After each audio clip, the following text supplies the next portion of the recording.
औरतें सबसे ज्यादा जहन्नम में क्यों जाएगी? औरतों का जहन्नम में जाने का सबब क्या है, रिजल्ट क्या है? इस मौजू को लेकर मैं गुफ्तगू करूंगा। खासकर मेरी माओ बहन को मैं ललकार कर कहना चाहता हूं, इस वीडियो को पूरे के पूरे देखें और अमल करने की कोशिश करें। मेरी प्यारी बहनों, अल्लाह के नबी जनाब मुहम्मदुर रसूलुल्लाह सल्लल्लाहु अलैहि वसल्लम जब आपने मेराज का सफर किया तो आपने जमीन व आसमान का सफर किया। जब आपका आसमान में जाना हुआ, आपने अपनी आंखों से जन्नत भी देखी और आपने जहन्नम भी देखी। मेरे नबी जनाब मुहम्मदुर रसूलुल्लाह सल्लल्लाहु अलैहि वसल्लम एक मर्तबा मक्का के सरजमीन में, मेरी प्यारी बहनों, मैं इस बात को इसलिए सुना रहा हूं, मेरे नबी का जमाना है। मेरे नबी के दौर में उन औरतों को देखा जाए कि नबी की बात उन पर कैसे असर क्या करती थी। उन लोगों ने, उन औरतों ने 3 घंटा 4 घंटा की तकरीर नहीं सुना करती थी, बस एक बात पर बस क्या करती थी, अय अल्लाह के नबी बस कीजिए और इसका वजह बता दीजिए, इसका सबब बता दीजिए और आगे बोलने की जरूरत नहीं है। मेरे प्यारी बहनों, 2-2 घंटे 3-3 घंटे जलसा सुन लेना कोई कमाल की बात नहीं है, अमल कर लेना यही कमाल की बात है। मेरे नबी जनाब मुहम्मदुर रसूलुल्लाह सल्लल्लाहु अलैहि वसल्लम मक्का के सरजमीन में मक्का की औरतों को, मक्का की बेटियों को आपने एक ही लफ्ज से वाजो नसीहत किया, ऐ मेरी बेटियों, ऐ मेरी उम्मत की माओ बहनों, सुनो, या माशरन निसा तसद्दकना, ऐ औरतों की जमात, ऐ मेरी उम्मत की बेटियों, माओ बहनों, तुम लोग अपनी जिंदगी में ज्यादा से ज्यादा सदका क्या करो, खैरात क्या करो। औरतों ने कही, ऐ अल्लाह के रसूल बस कीजिए, बस कीजिए और तकरीर सुनने की जरूरत नहीं है। ऐ अल्लाह के नबी सिर्फ इतना बता दीजिए। आपने फरमाया, इन्नी उरीदु कुन्ना अक्सर अहलिन नार, ऐ मेरी बेटियों, जिस दिन मैं मेराज का सफर में गया था, जहन्नम में ज्यादा से ज्यादा तादाद तुम लोगों की मैंने देखी, औरतों को ज्यादा से ज्यादा जहन्नम में दाखिल किया जा रहा था। औरतों ने सबब पूछ लिया। मेरे नबी ने फरमाया, ऐ मेरी उम्मत की बेटियों, मक्का में रहने वाली मेरी माओ बहनों और कयामत तक आने वाली मेरी उम्मत की बेटियों, सुनो, मेरे उम्मत पर अल्लाह ताला ने जितने भी अहकाम को नाफिज किया, मैं नबी मोहम्मद रसूलुल्लाह सल्लल्लाहु अलैहि वसल्लम रूए जमीन में था, अल्लाह ताला ने हजरत जिब्रील अमीन अलैहिस्सलाम के जरिए से तमाम अहकाम को भेजे और हमने जिब्राइल से सुनकर मेरे उम्मत तक मैंने पहुंचा दिया। लेकिन मेरी बेटियों, जिस दिन अल्लाह ताला ने मेरे उम्मत के लोगों पर नमाज फर्ज करने लगा, उस दिन मैं जमीन पर नहीं बल्कि अल्लाह ताला ने अपना दरबार का मुझे मेहमान बनाया था। मैंने देखा तुम लोगों की जमात कसरत से जहन्नम में जा रहे थे और उसका वजह क्या है जानती हो? मेरे मौजूदा दौर की बेटियों, गौर से सुन लो, तुम लोगों का जहन्नम में जाने का एक ही का 2 कारण अल्लाह के नबी ने बयान फरमाया, जिसका नक्शा अल्लाह ताला कुरान करीम के अंदर खींचा है। अल्लाह फरमाता है तकफुरुनल लान, और दूसरा वजह है तकफुरुनल कसीर, ऐ मेरे बंदियों, तुम्हारा पहला गुनाह ये है कि तुम लोग बात बात में लानो तान क्या करते हो, बात बात में तुम लोग लानो तान क्या करती हो। और दूसरी बात यह है, तुम अपने शौहरों को आज पहुंचाया करते हो, तुम अपने शौहरों को दुख दिया करती हो, ये तुम्हारा सेवा बन चुका है। प्यारे बहनों, मेरे नबी ने फरमाया और उम्रतों ने नबी अकरम से सबब पूछनी, वजह पूछनी। आज के मौजूदा दौर में है कोई मेरी माँ, है कोई मेरी बहन, जब कोई मौलवी कहता है माइक में, जब तकरीर में कहता है औरतें ज्यादा जहन्नम में जाएगी, औरतें ज्यादा जहन्नम में जाएगी, मेरी बेटियों क्या तुम्हें कभी जुर्रत हुई है जो तुम पूछ ले किस सबब से औरतें जहन्नम में जाएगी। तो मेरे नबी ने जहन्नम में जाने के लिए खुद से देखा, और जाने का सबब अल्लाह रब्बुल आलमीन ने कुरान करीम के अंदर इरशाद फरमाया, हर बात में लानो तान करेगी। ये औरतों की खसलत है, आदत है।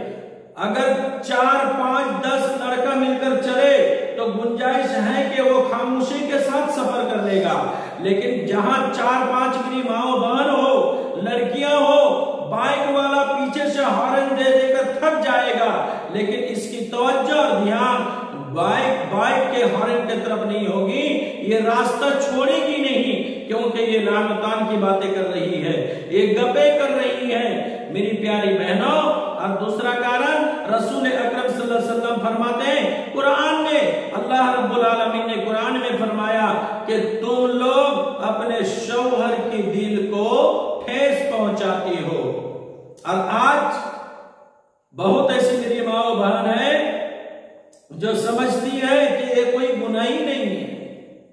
कोई शौहर हल चलाकर आया, पसीना टपक रहा है, और अगर कहे कि ओ रहीमा की माँ थोड़ा सा ठंडा पानी पिला दो, बहुत मेरी माँ, बहुत ऐसी मेरी बहन मिलेगी जो हुक्म देती है, अभी मैं थोड़ा टीवी में बिजी हूं, जाइए आप किचन रूम से डालकर पी लीजिए। मेरे प्यारी बहनों, नबी अकरम फरमाते हैं, अल्लाह के सिवा अगर किसी को सजदा करना जायज होता तो मैं तमाम उम्मत की बेटियों को हुक्म देता, तुम अपने शौहरों के सामने में सजदा करो, लेकिन जायज नहीं, इसलिए तुम लोगों को हुक्म नहीं दिया गया।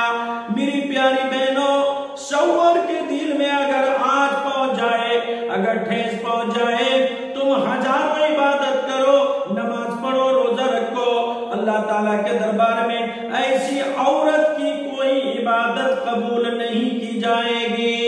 इतना याद रखो, अगर तुमसे शौहर नाराज हो, अगर कोई बीवी से शौहर नाराज है और इसी हालत में उस औरत की मौत आ गई, ये गारंटी के साथ में ये जहन्नम जाएगी।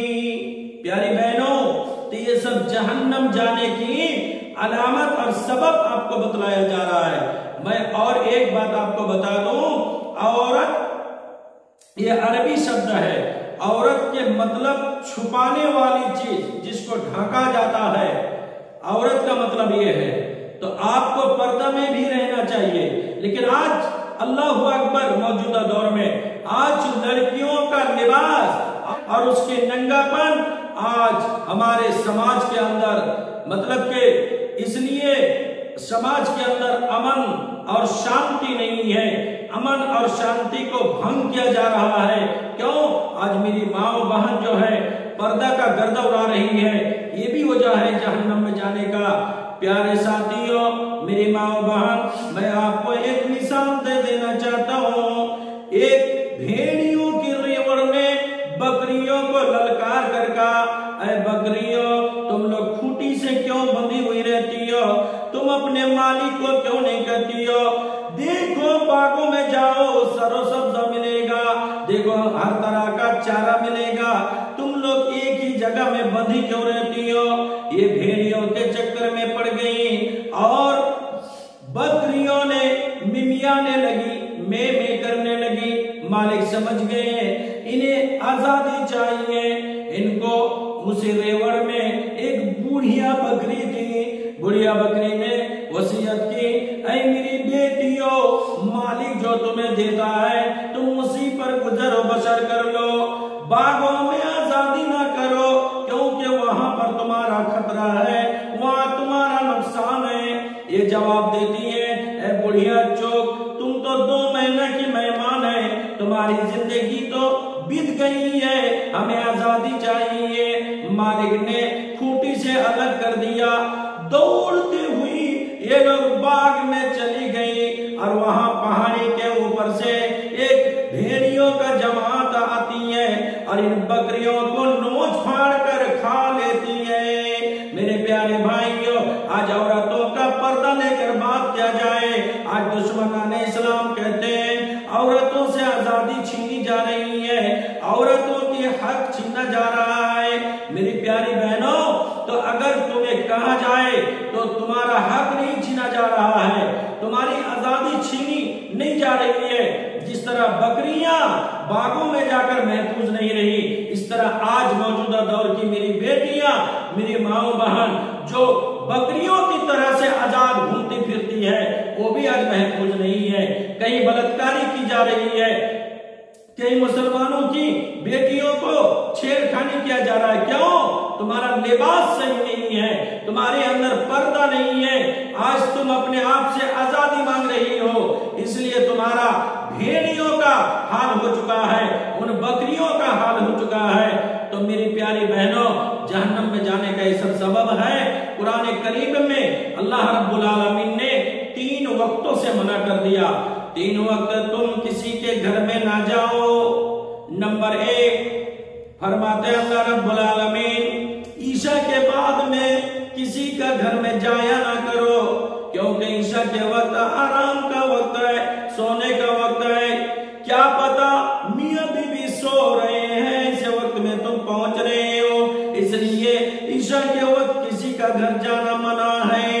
पर्दा का वक्त है, वहां पर जाना नहीं चाहिए किसी मुसलमान को। नंबर 2 फजर से पहले अल्लाह ताला फरमाता है, मुसलमानों तुम किसी के घर में फजर से पहले जाया ना करो, क्योंकि हो सकता है अभी सोने का वक्त है, मियां बीबी सो रहे हैं, पता नहीं किस हाल में है, कपड़ा उसका ऊपर है या नहीं है। इसलिए इन वक्तों में अल्लाह ताला ने जाने से मना कर दिया। और नंबर 3 अल्लाह रब्बुल आलमीन फरमाते हैं, जोहर के बाद में किसी के घर में जाया ना करो, क्योंकि जोहर के बाद खाना खाने के बाद कैलूला करना सुन्नत है। ये मेरा नबी का सुन्नत है। आज हमारे हुदूदी ने, आज हमारे बिजी वक्तों ने इन कैलूला जैसे आराम से हमें महरूम कर दिया है। आज हमारा कैलूला नहीं करता हूं, बिजी रहता हूं, परेशान रहता हूं। तो 3 वक्तों में भी अल्लाह ताला ने किसी के घर में जाने से मना किया। तो पर्दा की क्या अहमियत है, इसी से आप अंदाजा लगा सकते हैं। अल्लाह ताला से दुआ है रब्बुल आलमीन मेरी माओ बहन को समझने की सही अकल अता फरमाए। आमीन। अस्सलामु अलैकुम व रहमतुल्लाहि व बरकातहू।